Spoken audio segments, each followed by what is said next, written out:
Says an employee was working the drive-thru when he was robbed of his cash-filled fanny pack by an armed suspect. Police say the suspect's vehicle was stolen out of Round Lake Beach. This suspect considered armed and dangerous. We're learning more about a deadly shooting inside a high school today in St. Louis, Missouri. Tonight, police say the shooter was 19-year-old Orlando Harris, a former student who graduated from the high school last year. He was killed by police after killing a 16-year-old girl and a 61-year-old woman. It was around 9 a.m., the day just getting underway at Central Visual and Performing Arts High School, when St. Louis police responded to reports that shots had been fired, claiming the lives of a woman and a teenage girl. As kids were fleeing out of the building, they talked to some of the kids who told them that there was a shooter armed with a long gun. Police say the shooter was located on the 3rd floor, and there was an exchange of gunfire. The suspect was shot and later pronounced deceased. 6 other people were injured and taken to the hospital. Police say the ordeal lasted just a few minutes. Students recounting those frightful moments. It's sick that people want to have the attention to kill kids. It's crazy. Police would not say how the shooter got into the school, but said the doors were locked. Officials saying there are metal detectors and several security officers in the building. I'm heartbroken for these families who send their children to our schools hoping that they'll be safe. While on paper we might have 9 victims, 8 who were transported and 1 remained, we have hundreds of others. Everyone who survived here is going to take home trauma.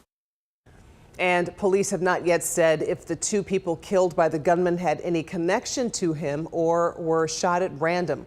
The Illinois Federation of Teachers, which had gathered for a weekend convention not far from the high school, says what happened strengthens their resolve to fight gun violence. Oxford, Michigan teenager accused of opening fire inside his high school, killing 4 students, pleaded guilty today to murder and terrorism charges. Ethan Crumbly looked down in court today and answered yes. When asked if he knowingly and deliberately chose to start shooting last November, 7 other students were injured. He also confirmed his parents, who are facing involuntary manslaughter charges in this case, bought the weapon used in the massacre. Just getting the guilty plea alone, I know from my own child, I think that lifted 1,000 pounds off his chest so he does not have to stand there and testify and relive it again. Crumbly could be sentenced to life without parole, but because he's a minor, there is a chance he could get a shorter sentence and be released one day. His sentencing set for next year. Victims will have an opportunity to read impact statements. All right, turning to the weather right now. We're in for a day of rain headed our way. This is a beautiful look at our skyline on this Monday night. It's been a stretch of glorious weather, and then it always seems like in Chicago, you got to pay back a little. Of course. Just give a little back, and it's going to be in the form of a lot of rain, it sounds like. Cheryl Scott's with us tonight, huh, Cheryl? Yes, we are looking at that rain moving in, spreading into the day tomorrow, and we're looking at a soaking day of rainfall where we could see anywhere up to about 3.5 inches of rain when it's all said and done in some isolated spots. Could be the wettest day of the year. We're tracking the system right now, clouds increasing out ahead of it. You can see the band of rain from the upper Midwest all the way to the deep south. This is a lot of rain, also packing wind gusts upwards of 30 miles per hour in many locations. Also a severe weather threat for parts of the middle of the country with this system. We're not really looking at severe weather here, but the potential for some ponding on area roads, some minor flooding not out of the question with all of the rain that's going to be moving in. It all starts overnight with some light scattered showers that will start to spread in. As we head into tomorrow morning, you betcha for the morning commute, it's going to be damp out there. That's when the steady rain begins to overspread the entire region here. As we head through the late morning and afternoon, even periods of heavy rain expected. It continues through the afternoon hours right into the evening commute. We're looking at that heavy rain continuing for several hours. So a soaker of a day on Tuesday from start to finish. It's not until early Wednesday morning that these showers in this system will be moving out, and behind the rain, crashing temperatures. How cool it's going to get behind this cold front that's really changing the weather pattern across the country. That's all coming up in a little bit. Back to you. Okay, see you in a few minutes. More early voting sites open today. The November election now just over 2 weeks away, and voters in Illinois already turning out. In Chicago, early voting sites are now open in all 50 wards through Election Day. In Cook County, 53 locations are open. In DuPage County, 22 sites are up. People can also drop off mail ballots in a secure drop box. I always vote early.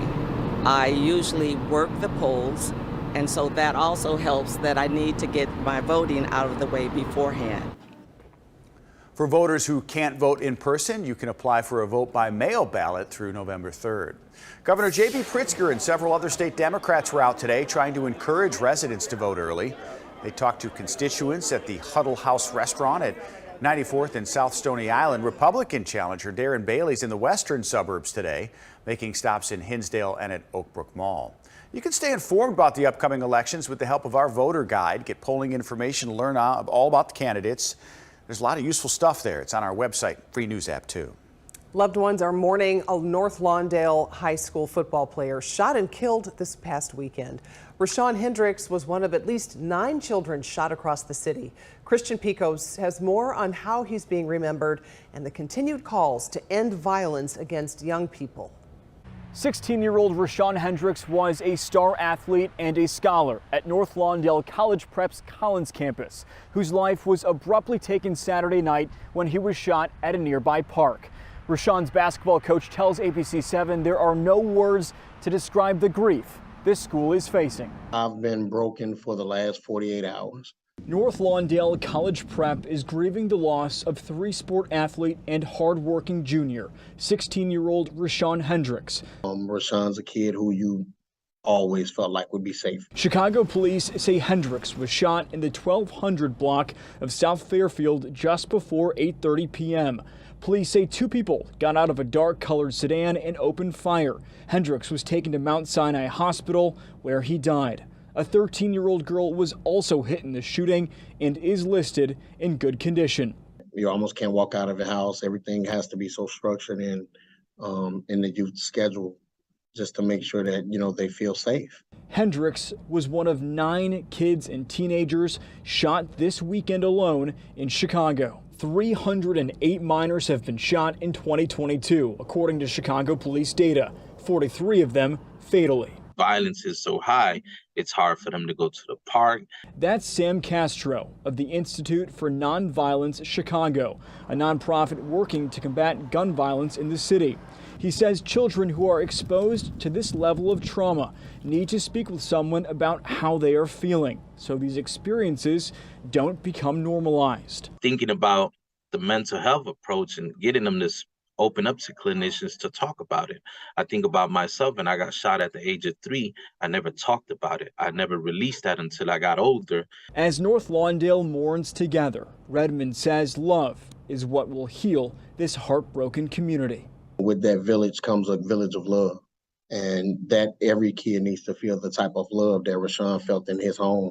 Chicago police say following the shooting death of Hendricks, no one is in custody, and Area 4 detectives are investigating. In North Lawndale, Christian Picos, ABC7 Eyewitness News. Man's now facing charges after a deadly bus stop crash on Chicago's South Side. 1 person waiting for the bus was killed. 3 others were hurt.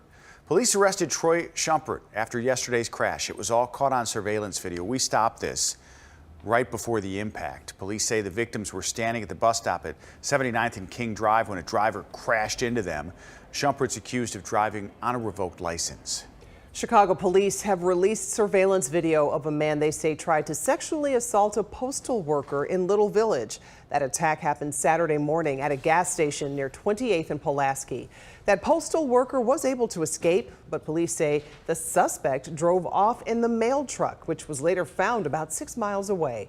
There is a $50,000 reward for information leading to an arrest. Lawsuit's been filed claiming chemical hair straightening products may put women at higher risk for uterine cancer. Recent study says black women may be more affected due to their higher rate of use. Arleah Hope reports. Today, attorneys for a Missouri woman stood outside the Dirksen Federal Building. They allege in a lawsuit filed Friday against 5 companies that the companies' hair relaxers caused the woman's uterine cancer. I am the first voice of many voices to come that will stand up to these companies and say no more. Jenny Mitchell says she was 8 years old when she began using relaxer to straighten her hair. She says at 28, she had a complete hysterectomy. I'm 32 years old right now, and I'm still feeling that void of not being able to bear my own child. Imagine those many chemicals being placed on your scalp every 2 weeks or every month for 10 years. That's what we're facing here. It is very heartbreaking to hear these accounts from these dozens and dozens of women that are calling us who have been diagnosed with uterine cancer at such young ages. Mitchell's attorneys refer to a new study from the National Institutes of Health that found an association between uterine cancer and using relaxers, which may impact more African-American women. So there's a lot of different factors that play in, but unfortunately, uterine cancer remains a cancer with a very big disparity in outcomes. Dr. Nita Lee is a gynecological oncologist with UChicago Medicine. And while she says more needs to be done on this issue, she says the study gives women information to consider. So more women are dying of this cancer and being diagnosed with this cancer. So as a whole, raising awareness of like what we could be thinking about and looking for causes is extremely important. Dr. Lee also shared this study shows the importance of having better minority representation in the sciences and in medical research studies. In Chicago, Leah Hope, ABC7 News. All the women in this recent study had a direct family member who had breast cancer, which put them at a higher risk of getting cancer. We reached out to all the companies named in the lawsuit. 3 responded and had no comment. L'Oreal and Daber International have not responded to our request for comment. Coming up tonight, a look at the life of actor Leslie Jordan, who died today in a crash. And we'll look back at a special interview he did. Plus, a judge sets a hard deadline for Elon Musk's deal with Twitter. We'll explain what it means. And doctors warn patients or parents about a serious increase in cases of a respiratory illness in children.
Chicago Public Schools is celebrating an achievement. Today, CEO Pedro Martinez applauded students and staff district-wide for reaching record high rates of 4-year and 5-year graduations. Freshmen on track rates are also up significantly from last year. Some of those strides made at Gage Park High School, where a rally was held this morning. The graduating class of 2022 also set a record for the number of scholarships awarded to students. Congratulations to everyone.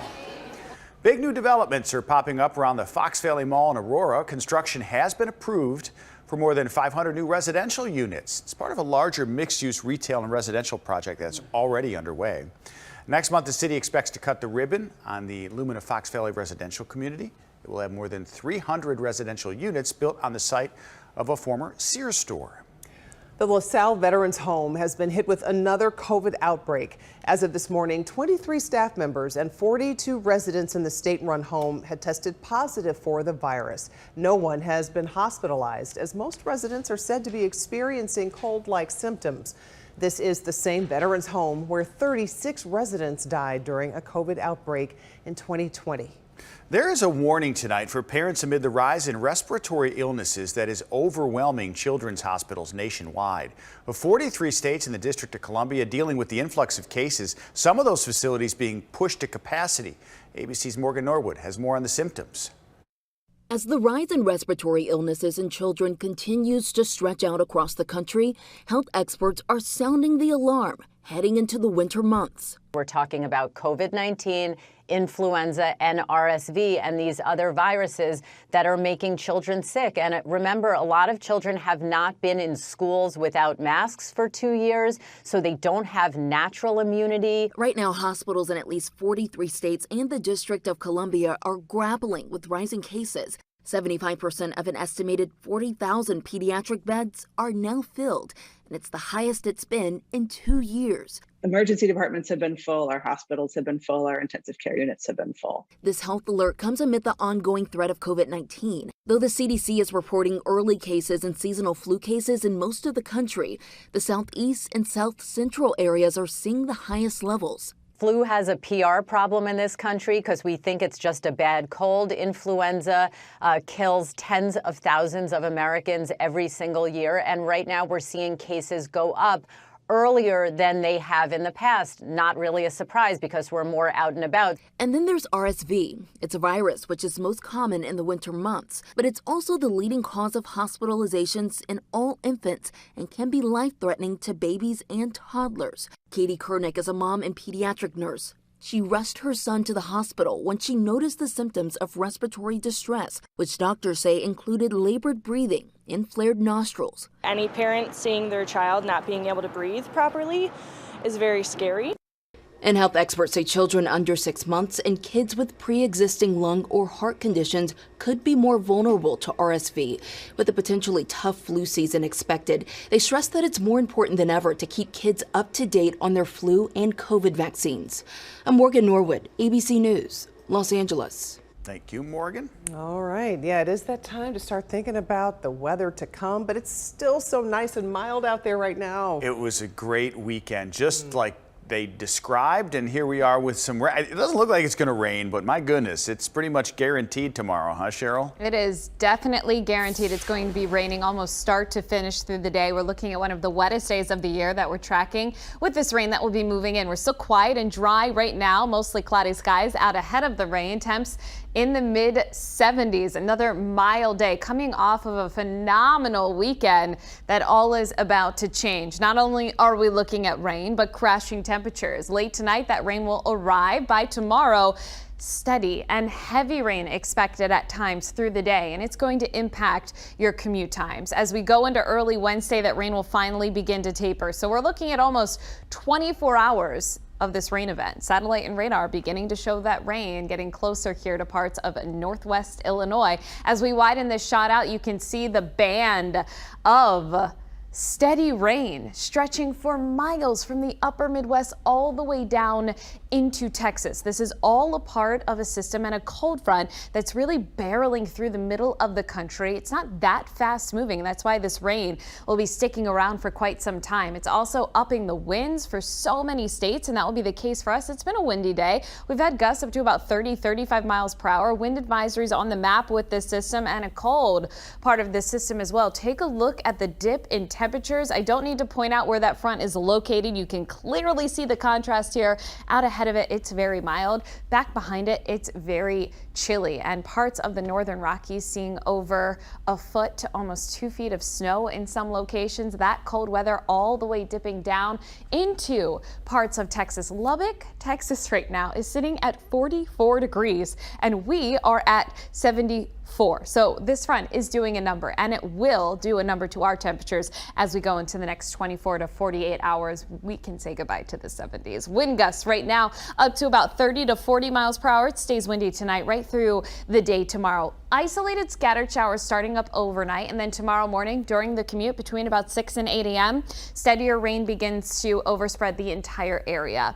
Bouts of moderate rain at times. We're likely going to see ponding on area roadways and likely some isolated flooding possible in spots, especially in low-lying areas. As we go into the afternoon and evening, pausing this at 5:30, still looking at the rain showers continuing, heavy at times, rumble of thunder or two not out of the question. 10:15 7:15, showers, rain still around, lingers into early Wednesday morning. This front and system does not clear the area until late Wednesday morning. Winds out of the north and west will crash our temperatures behind it. It won't be as mild, but temperatures returning back to near average. So your day planner for tomorrow, plan accordingly for rain every hour of the day. And you can see the totals anywhere from about 1/4 of an inch up to 1 inch by about tomorrow afternoon. But then we continue to add by 9 a.m. Wednesday, 1 to 3 inches of rainfall expected area-wide. Some isolated spots could see upwards of 3 inches of rainfall. Models all in agreement. We're going to see that measurable rain, several inches, and we have been below average in terms of rain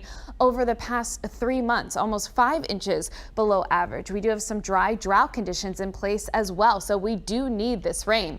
For tonight, mostly cloudy skies, showers developing overnight. Tomorrow, periods of heavy, steady rain expected throughout the entire day. Rainy Tuesday, we dry out on Wednesday. We're cooling it off with highs in the 50s. The weekend, though, looking beautiful.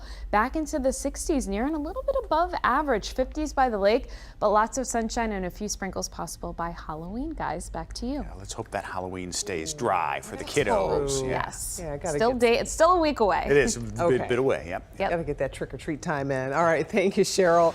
Well, Hurricane Rosalind is being blamed for 2 deaths after the storm hit a sparsely populated stretch of Mexico's Pacific coast. The hurricane made landfall yesterday near the village of Santa Cruz, about 90 miles north of Puerto Vallarta. The storm damaged homes and businesses, and it downed trees and flooded streets. This is new video showing drought conditions along the Mississippi River in Tennessee. Parts of the riverbed dried up. It's making it difficult for barges and ships to get through. Some have gotten stuck. Drought conditions are being felt all the way from Illinois down to Louisiana. Water levels expected to drop even further in the coming weeks. Wow, look at that. It's wild. Yeah, it's just so bizarre to see. Still to come, meet Great Britain's newest prime minister making history by taking office. Or fallout for Kanye West after making those anti-Semitic comments online.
Great Britain has a new prime minister tonight, and he's making history in multiple ways. Rishi Sunak, who is Hindu, is the UK's first prime minister of color and its youngest in more than 200 years. Former Treasury chief was chosen by the governing Conservative Party to take over for Liz Truss, who quit after just 45 turbulent days in office. Sunak says he will prioritize stability and unity amid a staggering economy and growing political discord.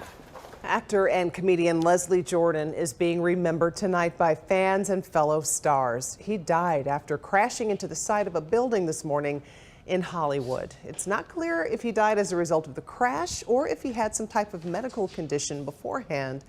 Jordan was 67 years of age, and he was on Windy City Weekend back in 2019. He spoke and laughed with our Val Warner and Ryan Cheverini.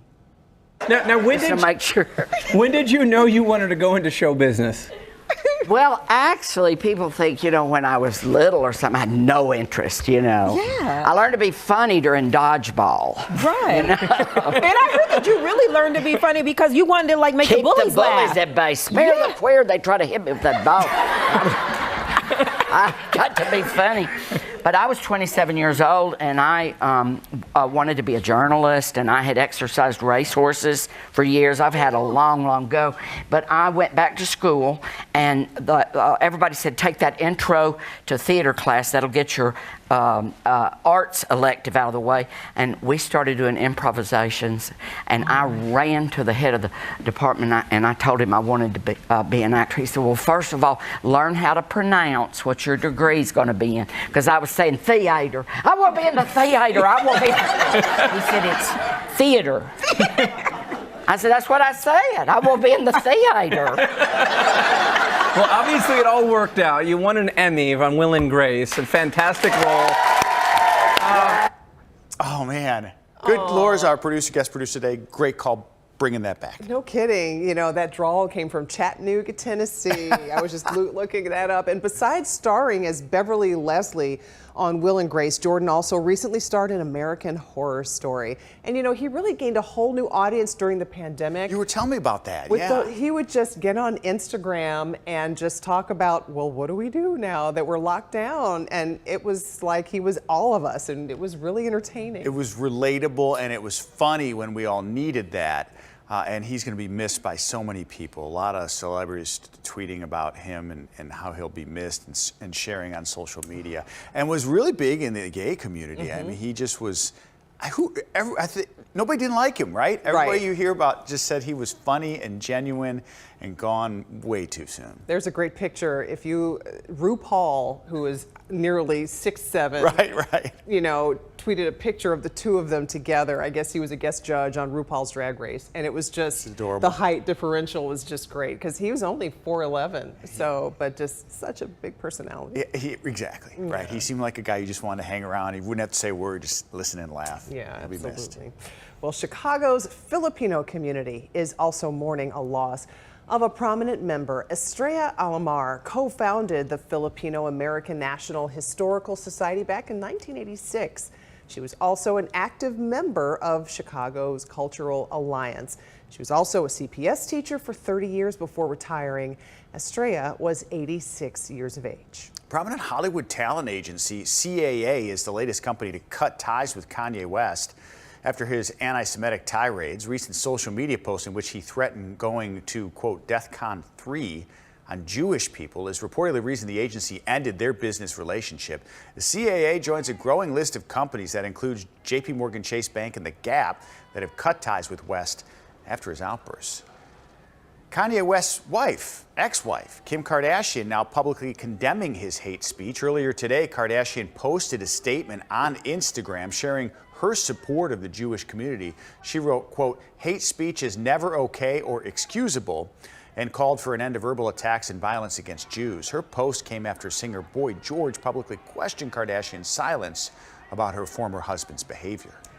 The on and off and then on again relationship between Twitter and billionaire Elon Musk might soon have closure. A Delaware judge today asked both sides to finalize the sale of Twitter to Musk by the end of this week or face a November trial over the matter. Back in April, Musk agreed to buy Twitter for $44 billion, but changed his mind weeks later, citing concerns about bots or fake profiles.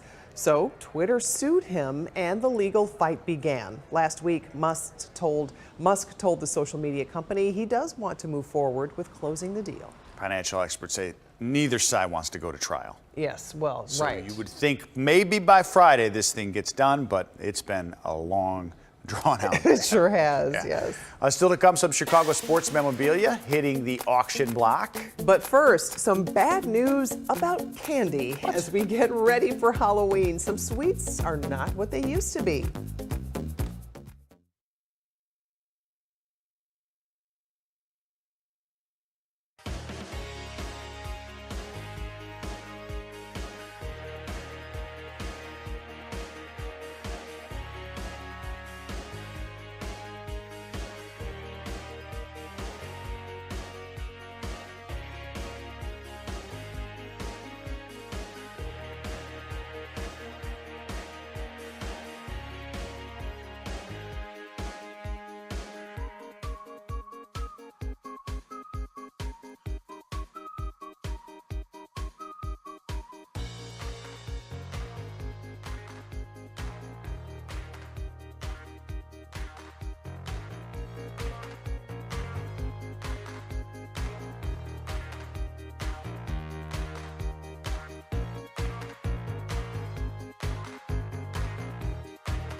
Yesterday was the annual zombie bike ride in Key West, Florida. Some 6,500 people took part, dressed, you see, as zombies, coffins, trolls, a zombie ambulance, and more. The sinister bike ride, part of the island's Fantasy Fest, which began October 21st and continues through the 30th. The festival also includes a costume contest for pets, a masquerade march, and a parade. That's some good stuff there. I mean, how creative is that? Right. That's a lot of fun. More creative over time. Yeah. So the countdown is on to Halloween, of course, and so you might be stocking up on candy. You probably, though, you may have noticed, like everything else, it's more expensive this year. And as ABC's Ariel Reshef reports, some of those sweets are actually getting smaller, too. Trick or treat! This Halloween, there may be more tricks than treats, thanks to inflation's impact on the rising prices of candy. It's just a bunch of hocus pocus. No, it's not a bunch of hocus pocus. According to the latest Consumer Price Index report, the cost of candy and chewing gum is up about 13% from this time last year. Those king-size Reese's peanut butter cups up 14%. A Hershey's milk chocolate bar 15%. That party mix that was once $10 will now set you back $11.30. You're not scared, are you? And as those prices soar, the packaging is shrinking, known as shrinkflation. Hershey's confirming a bag of their dark chocolate kisses is now a couple ounces smaller than it used to be. And that 2-pack of Reese's cups, 1/10 of an ounce lighter. Hershey's telling ABC News the changes were consumer-driven improvements. So what can you do if you're looking to save some cash when it comes to that Halloween stash? The best deals for candy can actually be found at your drugstores, and that is because you can combine a store coupon with a digital or manufacturer coupon to get the prices really low. Consumer, what was it? Consumer-driven. It changes or influenced.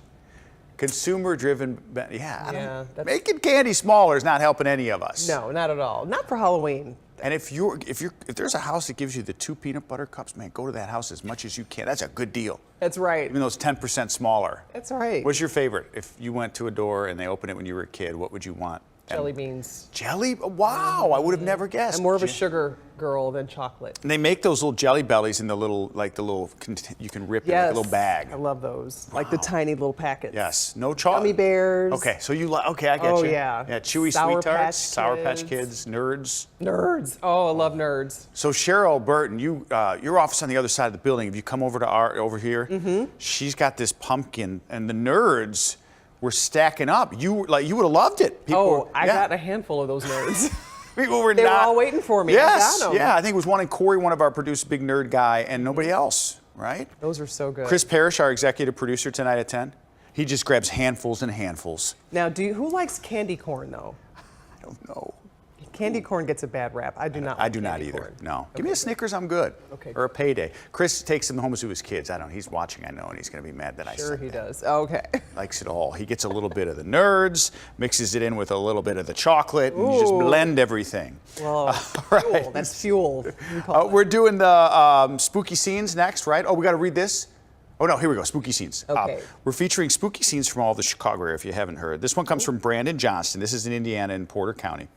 He built this Ravenfell Manor based on the fantasy book series Ravenfell Chronicles. That's pretty sophisticated. Look at that. Wow. Oh, it's neon, too. Okay, so Fenris the werewolf and Arachnia the brood mother are just a few of the many horrors you'll see. Ooh, look at that. You'll see.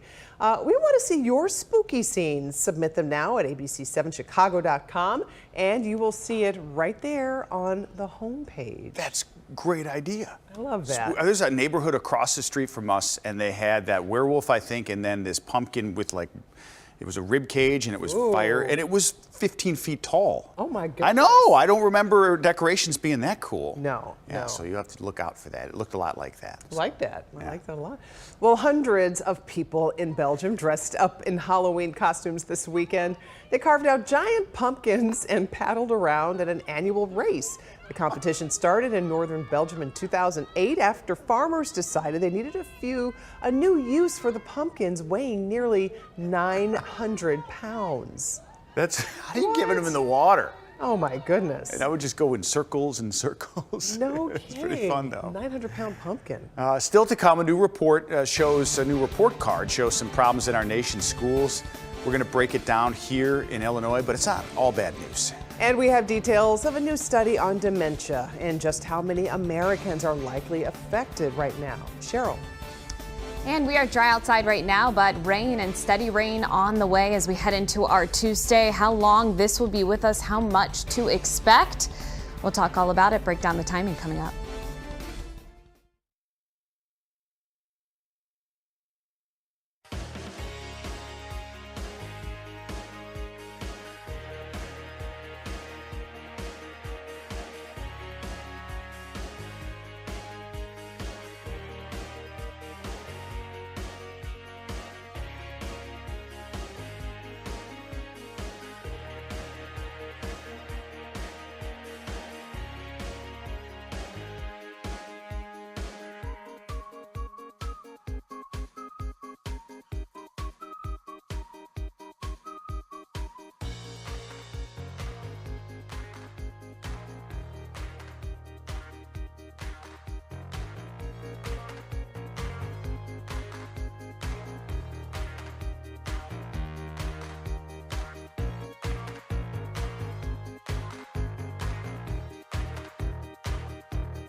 For the first time in 24 years, Illinois voters will go to the polls without Jesse White on the ballot as choice for Secretary of State. He's retiring when his historic 6th term ends. The top candidates seeking to take over for White include Democrat Alexi Giannoulias and Republican Dan Brady. Today, our Sarah Schulte talked with both candidates about their vision for the office. Working the room at Manny's Deli, Republican Dan Brady knows his campaign to become Illinois' next Secretary of State is an uphill battle against his well-funded opponent and heavily endorsed Democrat Alexi Giannoulias. But the longtime Bloomington state rep is hoping his record of bipartisanship will attract independents and disgruntled Democrats. I'm known for somebody who can work across the aisle. I'm known for somebody who's been in the minority since he's been there, but has been able to work with the majority party on a variety of fronts. Good, how are you? Giannoulias is trying to make a political comeback after losing the U.S. Senate race to Mark Kirk in 2010. 4 years earlier, Giannoulias was elected the nation's youngest state treasurer at the age of 30. During the Democratic primary for Secretary of State, the 46-year-old was not endorsed by Governor Pritzker, Senator Dick Durbin, or the man he hopes to replace, Jesse White. I've never been part of the machine, ever. Both Giannoulias and Brady say if elected, their number one priority is modernizing the office. We've announced a Skip the Line program where people can actually schedule an appointment and get to the front of the line. We've looked at mobile driver's license, mobile IDs, the creation of an app. How can we have a more pleasant experience, a more timely experience, everything down from making our website maybe more user-friendly to making sure that we can have remote services increased. Brady also wants to temporarily cut license plate renewal fees, an idea Giannoulias calls fiscally irresponsible. With over 4,000 employees, the Illinois Secretary of State's office is the largest of its kind in the country. Besides driver services, there are 21 different divisions that fall under the control of the office, including overseeing all the state's public libraries. Giannoulias and Brady say all divisions need to be brought into the 21st century. Sarah Schulte, ABC7 Eyewitness News. There were more disruptions today during the trial of Darrell Brooks, the man charged with driving an SUV through a Christmas parade, killing 6 people. This is week 4 of the trial. Today, the judge rested Darrell Brooks's case after he continued to interrupt her. The judge saying that he had forfeited his right to call any other witnesses. If I have you stay in this courtroom, are you willing to follow the rules of decorum and courtesy? I do not understand the question you are asking. Are you willing to not interrupt the proceedings with disruptive behavior? I do not understand the questions that you are asking. Closing arguments will begin tomorrow morning in Waukesha, Wisconsin. One of the former Minneapolis police officers charged in George Floyd's murder has reached a plea deal. J. Alexander King pleaded guilty to aiding and abetting second-degree manslaughter. Plea deal calls for 3.5 years in prison. This all comes on the morning jury selection in his trial was set to begin. Jury selection began today in the Trump Organization's criminal tax fraud and grand larceny trial. Former President Trump is not a defendant and is not expected to be implicated in any wrongdoing.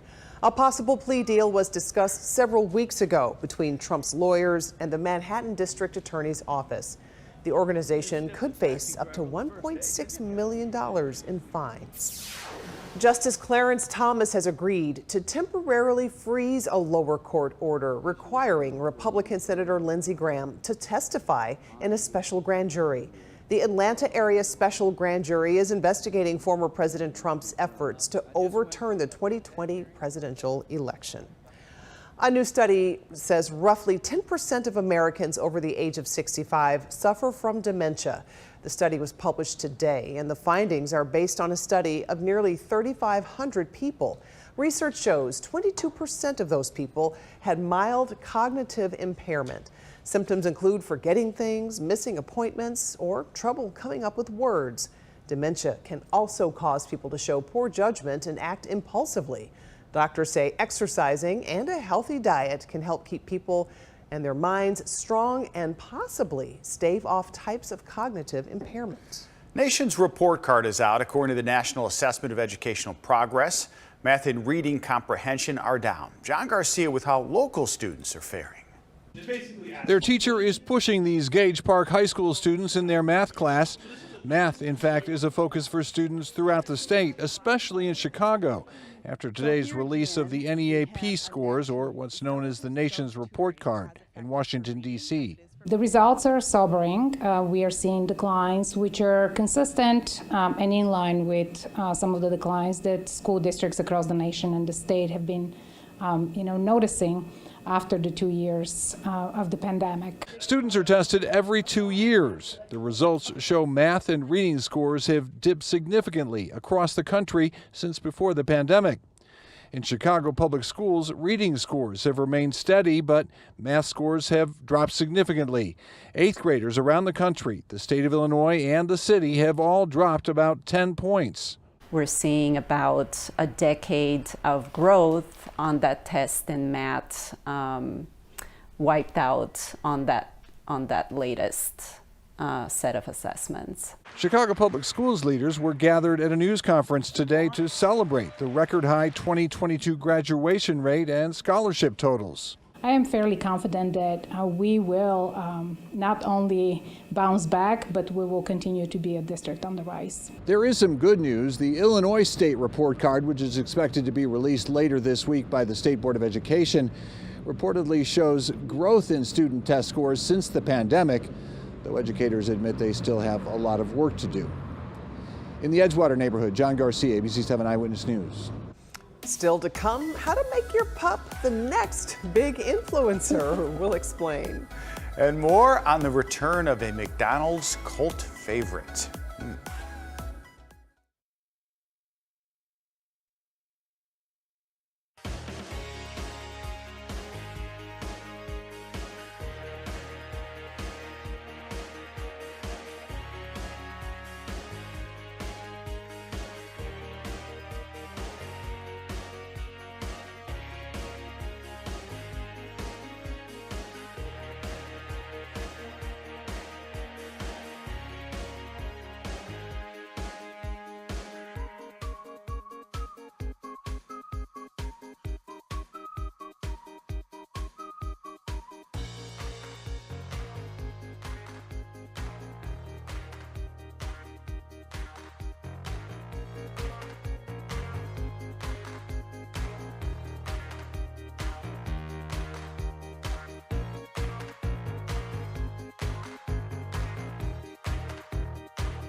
is our food segment.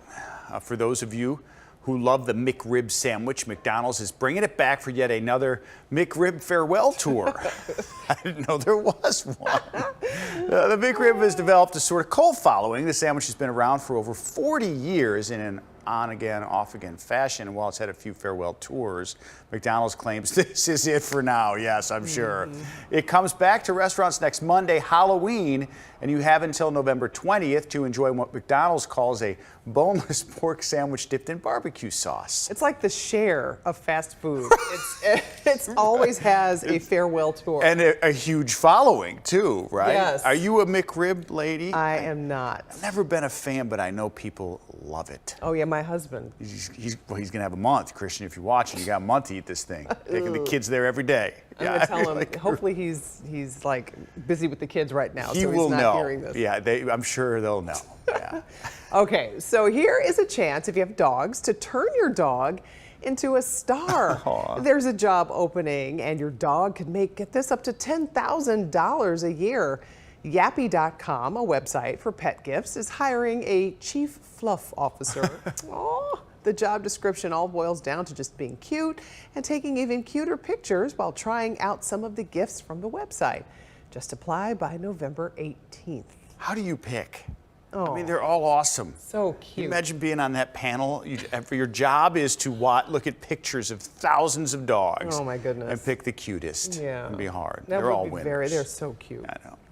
Sports memorabilia items from Mike Ditka's former Chicago restaurant were sold at auction today. We told you this was happening last week.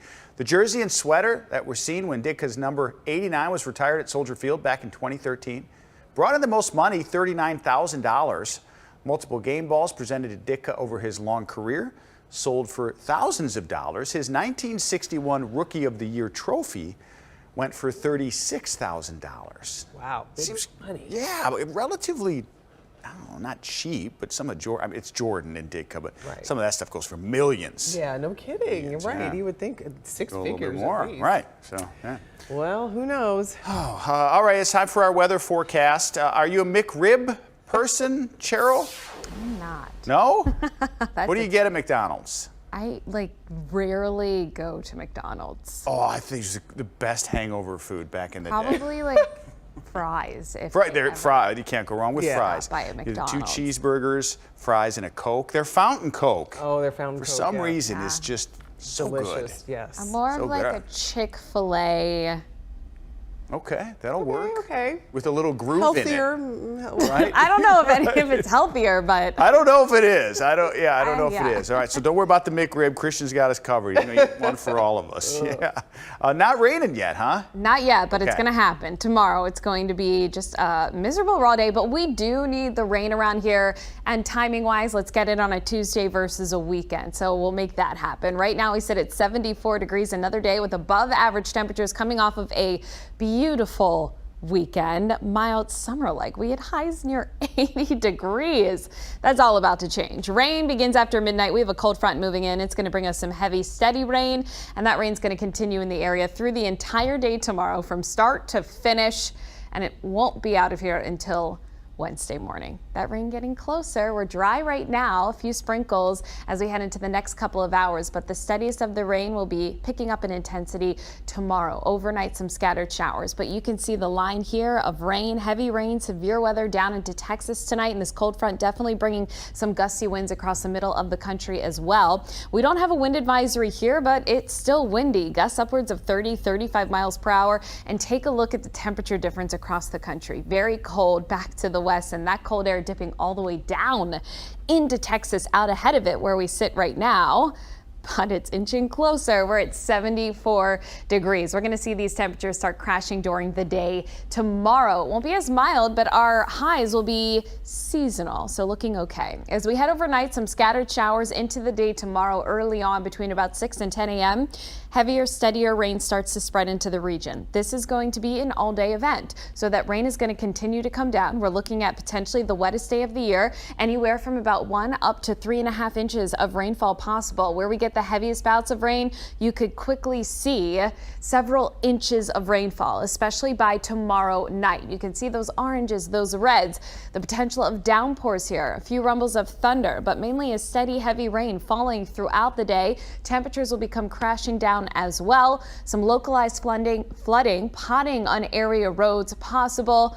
We can't rule out some isolated flooding across the area with all of the rain that's going to be moving in. We do need the rain. We have been quite dry, so we'll take that, but it's going to be an all-day miserable day, and not until Wednesday late morning that the system will be out of here. And notice those 40s and 50s Wednesday afternoon, winds out of the north and west. Highs will be in the upper 50s, so we are getting a little bit cooler. Tomorrow, plan accordingly. All hours of the day in this planner looking rainy, and we're going to continue with that rain into the overnight hours on Tuesday. In terms of accumulating rainfall, anywhere from about 1 to 3 inches possible, and all models in agreement that measurable rainfall is on the way for tomorrow, and that is exactly what's in our forecast here. So anywhere from about 1 to 3 inches of rainfall by Tuesday night.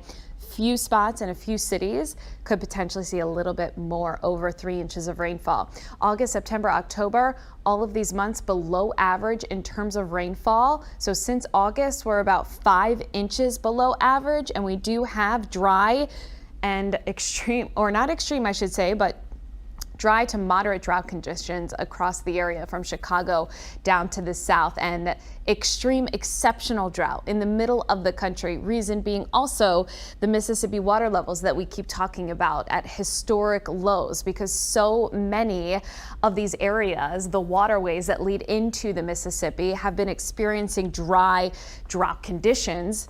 And we are getting some much needed rain in the middle of the country that will help out that situation a bit. Over the next couple of days, we do have drying out conditions. Our highs just a little bit cooler in the upper 50s. Right now we're in the 70s. It's a mild night. Temperatures really won't start crashing into you until tomorrow afternoon. So tomorrow morning we wake up near 60, highs upper 50s, 60s early on, but that rain comes in, that front moves through, winds pick up, temps go down. By Wednesday, a high of 57. Beautiful sunny conditions to end our week, and the weekend looking great. Highs in the 60s come Halloween. Potential of a few light showers. We'll continue to monitor that for the trick-or-treaters and the kiddos, of course, but highs near 60. We'll take that for Halloween. Back to you guys. The forecast doesn't look terrible. Just a lot of rain we got to get ready for. Cheryl, thank you. The Indian Festival lights kicked off today. It symbolizes the triumph of good over evil. Race and culture reporter Will Jones has how people here are celebrating the celebration in popularity. Just several years ago, when the Bansal family decorated their Naperville home for Diwali, they got most of the decorations from India. But now, everything you see here, all decorations, we buy here.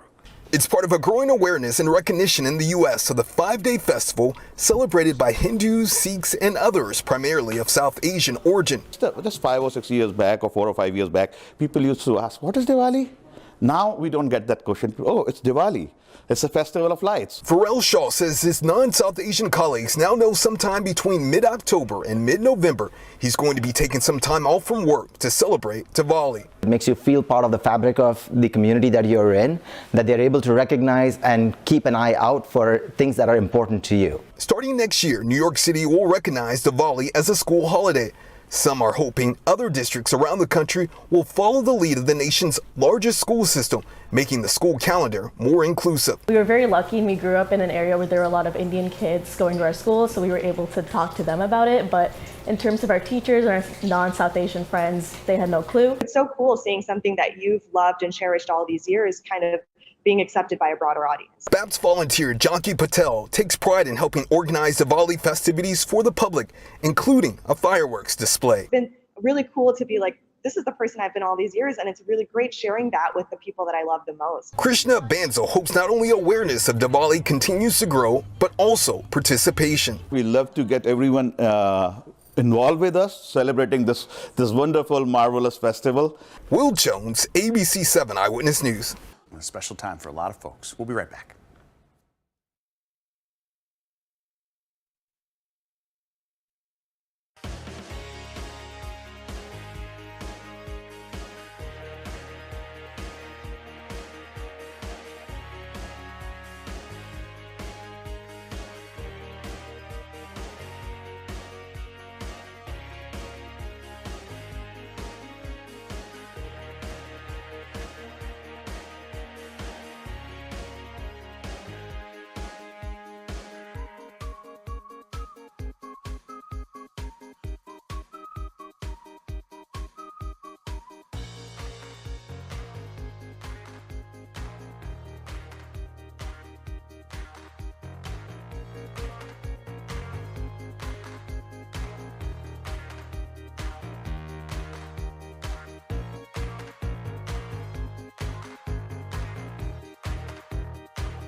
Powerball jackpot's gone up again, $625 million on the line. Prizes cash value of just under $300 million. If there's a winner, this would be the 8th largest jackpot. Odds of win about $292 million.